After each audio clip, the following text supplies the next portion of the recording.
backward-looking institution. Well, come back to your imperialist point. That's a way of apologising to the rest of the world by breaking it up. That's why another good reason to vote for independence. But I know we're talking about semantics, and I've got, what's his name, Peter Capaldi in the thick of it. What's the character? Malcolm Tucker. Yeah, I've got Malcolm Tucker screaming in my head the bit where he says, do you know what I say to semantics? Wank. It's wonderful. Michael, you forget that I am a lawyer. So the wanky semantics are my business. That's kind of sorry. I just want to come back on Jamie's point, because you could say, yes, Scotland have tacitly or implicitly given their consent to this thing, but you could also point out that at various points in history, all through the years of the Union, there were serious revolts against it, and there never has been until now a serious possibility of stopping it. You could make a point saying that there was never really a serious possibility until now of changing the situation. The SNP's policy for a very long time was that if Scots voted for a majority of SNP MPs, I mean, they sent more SNP MPs to Westminster than Labour MPs, then that would be a mandate for the dissolution of the Act of Union. And I concede that the Westminster voting system is stacked against smaller parties, but nonetheless, it wasn't inconceivable that might happen. They got 30% of the vote in the second election of 1974. And that was with how much media coverage compared to the other parties, and considerably less. They had a very effective press officer at the time, and they got a great deal. They got a great deal of publicity, perhaps more than their relatively small size Warrington.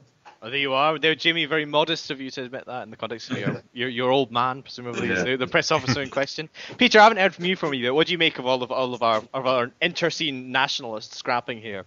I agree on the point. I must say, I said it on Twitter a while ago and got some interesting comments on it. I agree about the language of colonialism. I think it's actually misplaced. I think what it really is actually a misplaced class analysis. And a lot of what some on the Scottish left are describing as colonialism in relationship to the Scotland's relationship with particularly England or the rest of the United Kingdom is actually a class element. When you're talking about the subjugation of Scots language and things like that, that's almost all of it driven not by a colonial attitude but by a class attitude. And I think it's actually wrong, not only wrong in terms of the analysis, I also think politically it's disastrous. It's completely the wrong line to be taking ahead of this vote. And I think Jamie is quite correct when he talks about things like the fact that Scots have, whatever you want to call it, freedom, but in terms of we are having a vote, etc., etc. To describe Scotland's relationship to Westminster in terms of colonialism, it also does a disservice, as Andrew points out, in terms of you're harnessing these rhetorics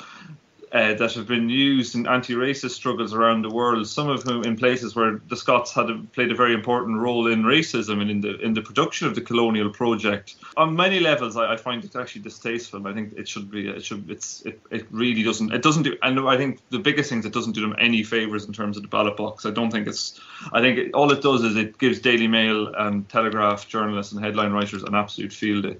I agree that it's not the same kind of thing as a colonial struggle.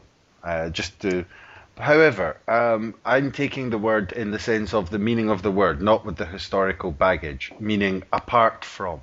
That was all I meant with it. I didn't intend it to mean colonial. However, it is part of the debate, though, certainly. Yeah. I mean, that kind of language. And it was certainly a good way to heat up a discussion about semantics. Oh, you are. Brilliant. Okay, well, that was really interesting. And Peter, I thought your point there about class at the end was actually very well taken. I think that's an interesting diagnosis, but one we'll have to come back to in a few weeks' time, as I think we've pretty much run out the clock on this podcast. So thank you again, Jamie and Peter, for coming back on and sharing your thoughts with us. Thanks. Thank you for having us. You're very, very welcome. And that's us for this week. I should also mention that thanks to Michael's technical expertise that we've transferred, in addition to being on Spreaker and on iTunes, we're also on YouTube now. So if you want to seek us out there as your preferred medium, then please do so. We'll hopefully be back next week for a continued discussion about the state of Scottish politics and the state of the independence referendum campaign. So see you all next week. Cheerio. Bye-bye.